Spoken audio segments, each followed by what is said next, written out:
شراب پینے والوں کا حشر۔ جابر رضی اللہ عنہ کہتے ہیں کہ ایک شخص یمن سے آیا اور اس نے شراب کا حکم دریافت کیا جو اس کے ملک میں پی جاتی تھی۔ یہ شراب جوار کی بنتی تھی اور اس کو مضر کہا جاتا تھا۔ نبی کریم صلی اللہ علیہ وسلم نے دریافت فرمایا کہ وہ نشہ لاتی ہے؟ اس نے عرض کیا ہاں۔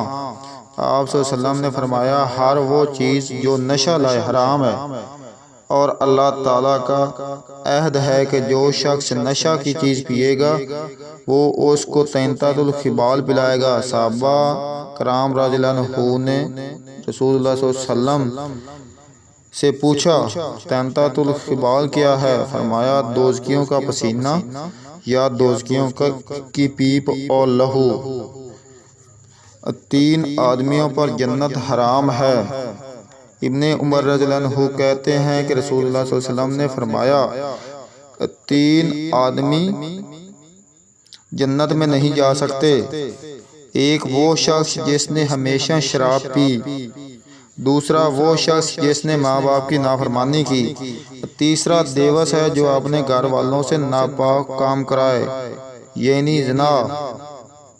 اگر آپ کو ہماری یہ گفتگو پسند آئی ہو تو آپ ہمارے چینل کو ضرور سبسکرائب کریں۔ شکریہ۔